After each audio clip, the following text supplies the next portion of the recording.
बिस्मिल्लाहिर्रहमानिर्रहीम। अस्सलाम वालेकुम नाज़रीन, मैं हूं आसिम नसीर और आप देख रहे हैं हमारा यूट्यूब चैनल। नाज़रीन, हमारे साथ मौजूद हैं मशहूर मारूफ एस्ट्रोलॉजर न्यूमरोलॉजिस्ट मलिक महबूब साहब। अस्सलाम वालेकुम मलिक साहब, क्या हाल है, कैसे हैं आप? वालेकुम अस्सलाम। अल्लाह का करम है। आप बताएं कैसे हैं आसिम भाई।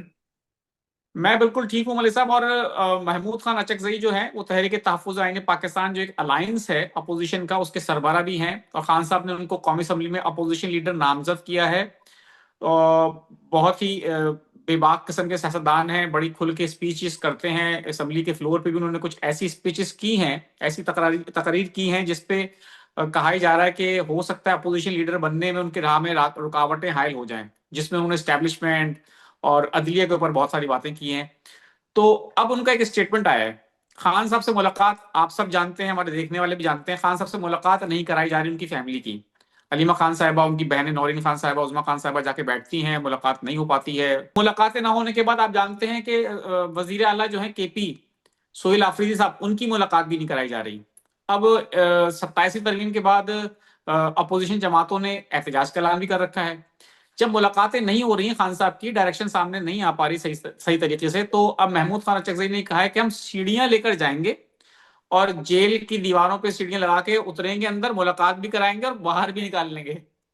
इसी तरह की कुछ बातें अगर हमारे देखने वालों को याद हो, तो हमारे जो पिछले केपी के वजीर आला थे अली अमीन गंडापुर साहब, वो भी करते थे।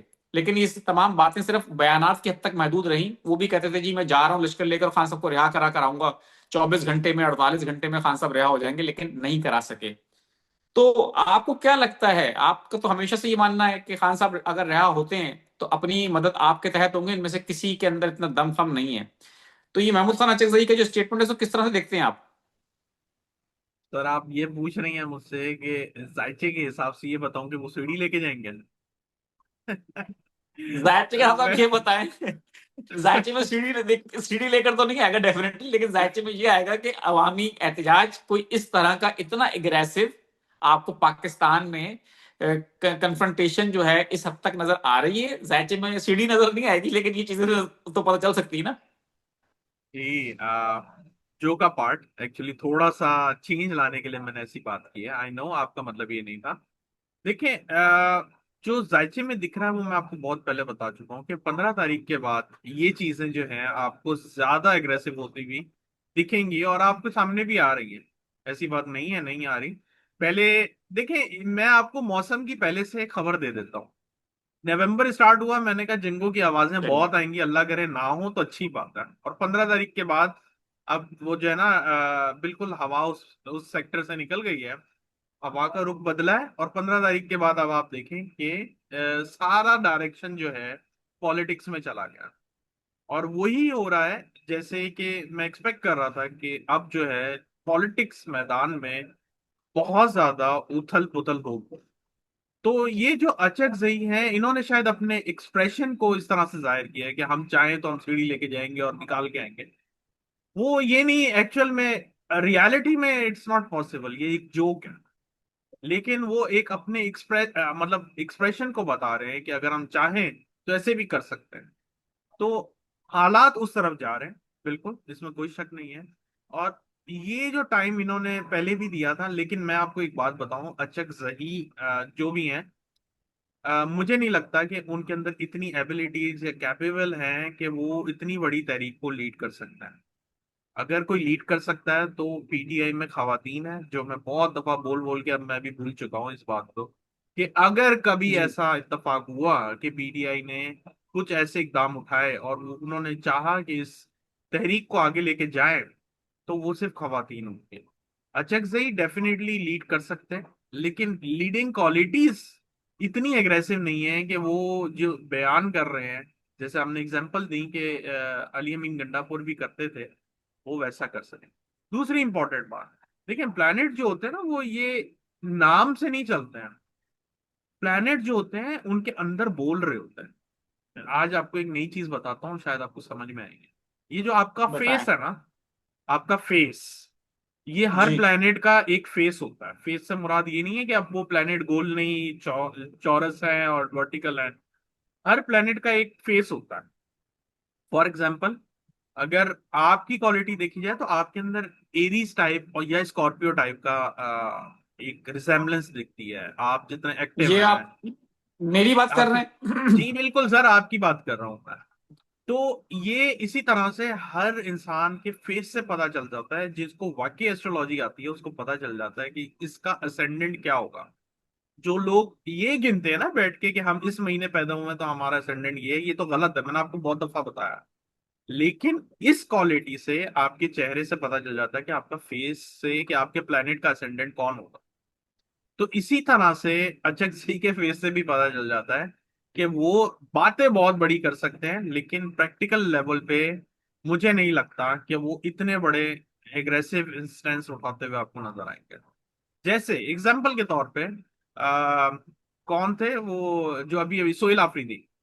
सोहेल सोहेल आफरीदी आफरीदी जो साहब। आपके, जी बिल्कुल, अभी केपी के बने थे। खैर उनके तो फेस के अलावा मैंने उनके तो कार्ड्स ड्रॉ किए थे, तो उनके कार्ड्स में मैंने आपको पहले दिन ही बता दिया था कि ये इमरान खान की झलक है, इनके अंदर झलक नजर आएगी। और आप देख लें उसके बाद से उन्होंने क्या इकदाम उठाया।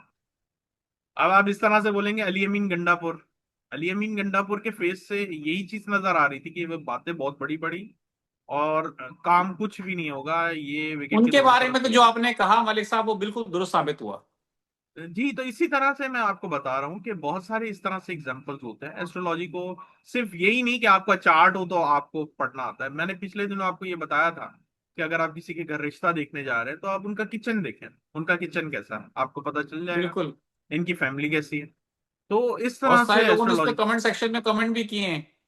अच्छा, चलें, अल्लाह करे अच्छे किए हों, वैसे तो कम की उम्मीद होती है मुझे। नहीं, काफी अच्छे थे, उसमें काफी लोगों ने एडवाइस भी मांगी जी। थी। जी, तो वो इसी तरह से बहुत सारी चीजें पता चल जाती है। अब जिनके राहु और केतु, एग्जाम्पल के तौर पे दे रहा हूँ, राहु अगर फोर्थ हाउस में हो किसी के, तो उनके नेबरिंग कंट्री में वो घर खाली रहेगा हमेशा। और अगर कोई रहेगा तो उनके घर बच्चे नहीं होंगे, जो नेबरिंग नेबरिंग घर है। ये बहुत ज्यादा बहुत सिंपल रूल्स होते हैं जिनको देख के आपको पता चल जाएगा। अगर आपके फोर्थ हाउस में राहु सिट है, मतलब बैठा हुआ है राहु बाय बर्थ, तो आपके नेबर्स में या राइट या लेफ्ट में या घर वो खाली होगा, अगर कोई रहने भी आएगा तो उसके घर बच्चा नहीं होगा। ये ये रूल्स है। बड़ी आपने बड़ी अनोखी बात बताई है मुझे आज। सर अभी बहुत कुछ बताने का, आप लेके बैठ जाते हैं एक्चुअली अपनी सियासत को, इसलिए तो फिर मलिक मैं साहब, उस मैं चाहता हूँ ये बड़ी जबरदस्त बातें आप इस तरह ही करते हैं। कभी कभी हम आपसे रिक्वेस्ट करते हैं कि जब आपसे हम पॉलिटिकल कोई वीलॉग करते हैं तो डेफिनेटली आप इस तरह की बातों में भी आ जाया करें। हम आपको बिल्कुल नहीं रोकेंगे इस बात में। जी, तो इस तरह से पता चलता रहता है। जैसे किसी का मार्स और मरकरी साथ बैठा हो, वो बच्चा नहीं पड़ेगा कभी। मार्स मरकरी अगर बर्थ चार्ट में आपके एक साथ बैठे हुए हैं, वो बच्चा नहीं पड़ेगा अनटिल एंड अनलेस वो या तो मार्स का काम ना करे या मरकरी का, वरना वो पढ़ नहीं सकता। तो ये बहुत इजी कॉम्बिनेशन होते हैं। एस्ट्रोलॉजी एक अच्छी साइंस है। अभी ये अब आप बोले गैप का इल्म है, तो मैं तो नहीं इसमें कुछ कह सकता। सिंपल से जी, कुछ आपको लोग कहते कुछ हैं। कुछ रूल्स हैं, उसको आप समझो। इसी तरह सन की ट्रांजिट के ऊपर डिपेंड करता है। जैसे मैंने आपको बताया था सन की बात, कि सन जिस हाउस में जा रहा था, मैंने आपको कहा था यहां से मार्केट क्रैश होगी गोल्ड की। आपने देखा बिल्कुल। $600 मार्केट नीचे आ गई गोल्ड की। और उस वक्त काफी नीचे में, आया। जी उस टाइम पे बाकायदा तौर पे जुपिटर भी कैंसर में जा रहा था, जिसपे लोग कह रहे थे सोना और बढ़ेगा। तो जुपिटर कैंसर में उसने उल्टे सबको चांद दिखा दिए कि भाई ये तो उल्टा गिरना शुरू हो गया। तो कहने का मकसद ये है कि एस्ट्रोलॉजी एक सही तरीके से काम करती है। डिपेंड ये करता है हम जैसे लोग जो कि उनके स्टूडेंट एस्ट्रोलॉजी के, कभी कभी इसको सही रीड नहीं कर पाते, इसलिए लोग जो हैं बहुत ज्यादा क्रिटिसाइज करते हैं। तो मलिक साहब, मुझे ये बताएं अब आखिर में मेरे देखने वालों को कि आप हमेशा से जो बात करते हैं कि तहरीक इंसाफ की ट्रांसफॉर्मेशन के हवाले से बात करते हैं आप, और आप खान साहब की रिहाई के हवाले से भी हमेशा ये कहते हैं कि जी कोई भी साबिक क़यादत जो कोशिशें कर रही है वो भी नाकाम होंगी, खान साहब खुद रिहा होंगे। अब जो एक बड़ी तहरीक शुरू करने का ऐलान किया है और जिसमें बड़ी बड़ी बातें की जा रही हैं, तो आपको लगता है कि कोई मुस्तकबिल में नियर फ्यूचर, क्योंकि ये बात भी की जा रही है, ये सियासतदानों की तरफ से तो इतनी ज्यादा नहीं आई, लेकिन कुछ तज्जियाकार हैं जो कि बहुत बाखबर भी हैं, सहाफी हैं, कि खान साहब को हो सकता है, वो आपकी पेशेंट को, ये बल्कि आपने पेशेंट को भी की थी वो, कि खान साहब को हो सकता है बनी गाला हाउस अरेस्ट कर दिया जाए उनकी बेगम हमशीरा, उनकी अहलिया के साथ। तो आप इस बात से इत्तेफाक करते हैं? जी, मैं इस बात से इत्तेफाक करता हूँ। मैंने आपको देखे, मैं आपको पहले भी बता चुका हूँ, मैं वापस रिमाइंड करा देता हूँ।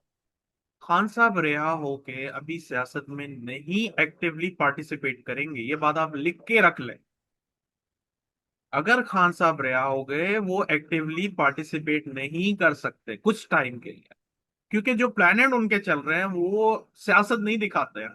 वो सिर्फ और सिर्फ उनको बैकडोर सियासत करना सिखाते हैं, मतलब कि बैकडोर से उस चीज को कंट्रोल कर सकते हैं अपनी पार्टी को, या अपनी पार्टी को नई हिदायतें दे सकते हैं। इसीलिए मैंने आपको बहुत दफा बताया कि खान साहब अगर किंग मेकर बन जाए, उनकी लाइफ जबरदस्त हो सकती है। तो किंग मेकिंग मेकर बनने में उनको बहुत ज्यादा फायदा है। और आगे बिल्कुल भी ठीक है। अगर आप ये सोच रहे हैं कि खान साहब आके सियासत करेंगे, उनको फिर वही प्रॉब्लम फेस करने पड़ेंगे जो उनको अब पहले करने पड़े। तो बेहतरीन हल ये है कि वो किंग मेकर बने। सोहेल आफरीदी जैसा मेरे ख्याल से एसेट बहुत अच्छा है खान साहब के लिए। जो आपने खुद मुझे एग्जांपल दी थी कि वो अगर खान साहब ये मुझे बोले कि छत से छलांग मार लो, तो वो नहीं पूछेंगे कि क्यों मान। तो इस जैसी हाँ जी, एग्जांपल ही नहीं है आपके पास, तो मेरे ख्याल से ये बहुत अच्छा कैंडिडेट है इन चीजों के लिए। बिल्कुल ठीक है। मलिक साहब कुछ सवालात ले लेते हैं। अस्सलाम जी। वालेकुम आसिम भाई। वालेकुम अस्सलाम सर, मैं पहले भी आपका प्रोग्राम में सवाल कर चुका हूं जिसका जवाब में मलिक साहब ने कहा कि आपका टफ टाइम अभी चल रहा है। तो मेरा सवाल ये है कि कब तक मेरा टफ टाइम रहेगा। डेट ऑफ बर्थ है 12 फरवरी 1992, 1992।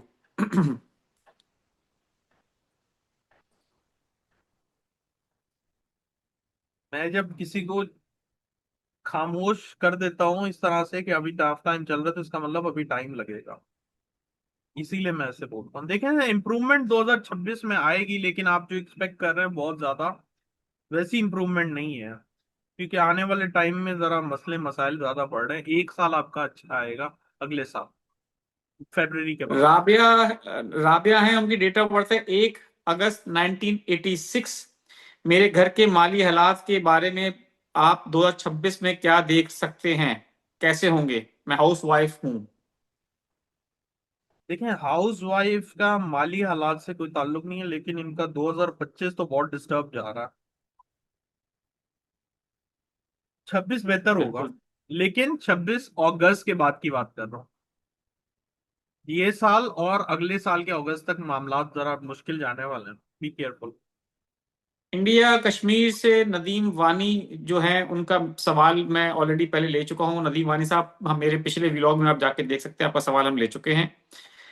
और कोई सवाल हो तो वो जरूर आप कर सकते हैं। पलवशा साहिबा का सवाल भी मेरा ख्याल है मैं ले चुका हूँ।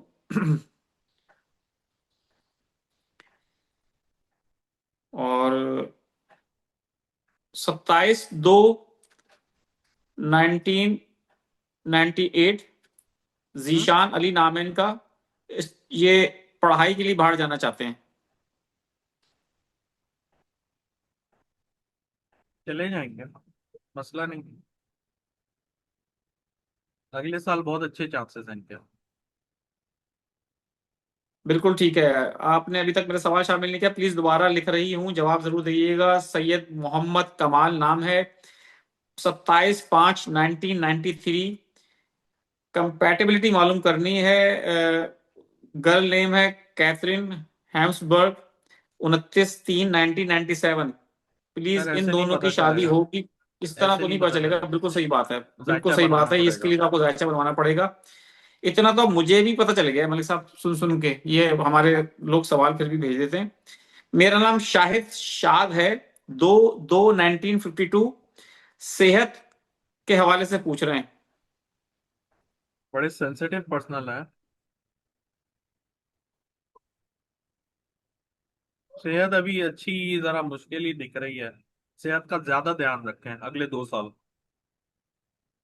बिल्कुल ठीक है मलिक साहब, बहुत बहुत शुक्रिया हमें वक्त देने के लिए। नाज़रीन, यहाँ हमारे वीलॉग का वक्त खत्म हुआ। मुझे और मलिक महमूद साहब को दें इजाजत। आखिर में हमारा वही पैगाम है, मुस्कुराएं, प्यार बांटें और अपने आसपास के लोगों का ख्याल रखें। अल्लाह हाफिज।